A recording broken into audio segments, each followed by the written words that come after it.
September of 1942, a German division was only 100 kilometers away from Grozny and the oil fields around the city.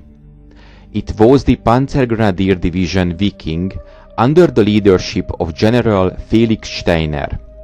Steiner was an aggressive commander, a born leader with a shrewd knowledge of panzer warfare. The division was first formed around 3 motorized infantry regiments. Regiment Germania, which was formed mostly from Germans. Regiment Westland with Dutch and Flemish volunteers, and Regiment Nordland with Danish, Norwegian and Swedish volunteers, with the addition of an artillery regiment. In June of 1942, with only a few weeks before the opening of the new summer campaign, the division received its Panzer Battalion or Panzerabteilung under the command of Major Johannes Mühlenkamp. General Steiner had long campaigned for the division to have a tank capability, enabling them to act independently without help from other panzer units. Mühlenkamp was an ideal panzer commander, combining an aggressive attacking impulse with tactical knowledge. His battalion comprised around 40 tanks divided into 3 companies. The 1st and 2nd companies were equipped with Panzer III tanks. The 3rd company was equipped with Panzer IV tanks. The division also had a self-propelled anti-tank gun company. After several months of heavy fighting, in September of 1942, the commander of the 1st Panzer Army, General Ludwig von Kleist, explained the objectives to Steiner.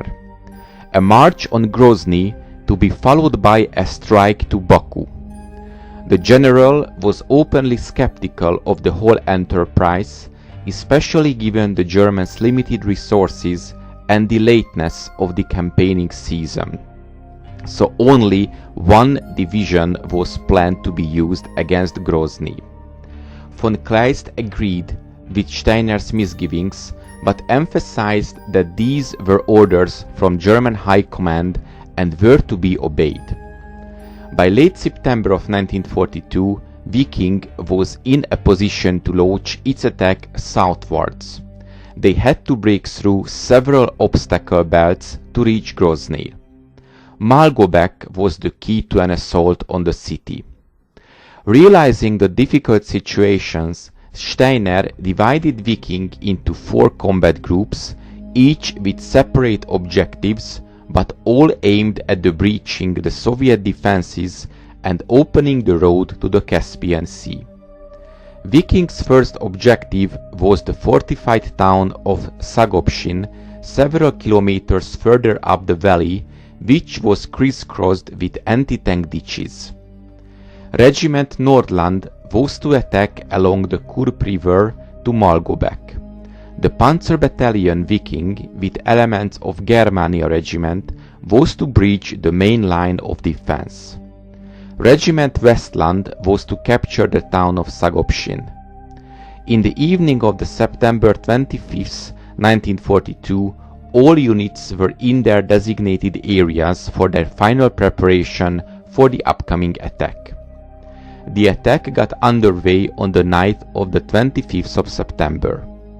Regiment Nordland's assault soon bogged down, as they realized that not only were they outnumbered by the Soviet Red Army, but the latter were also well entrenched. Within 30 minutes, almost half of the men of the regiments had fallen. Despite this, they still captured the hill, and its commander, Colonel Fritz von Scholz, was awarded the Knight's Cross for his action. On the 28th of September 1942, Wiking reached the outskirts of Sagopshin, with a fierce tank battle ensued. Johannes Mühlenkamp rode in 3 different tanks that day and was shot 3 times. New attack plans were made, and Westland made a frontal attack on Sagopshin. The Soviet stronghold was well defeated after heavy and fierce resistance the following day. Malgobek, and its surrounding hills were finally taken on the 6th of October 1942. However, the objective of opening the road to Caspian Sea was not achieved. The closest point to Grozny, reference point 701, was captured by the Finnish Volunteer Battalion of the Regiment Nordland after hard fighting. In vain, the Soviets ran up against the newly won positions of the Nordland for 3 days without breaking into the main line of resistance. According to various sources, Division Wiking lost over 1,500 men during the fighting for Zagopšin and Malgobek. Several combat units were reduced to only dozens of men, and as a veteran later wrote, casualties weren't counted anymore, just men left alive.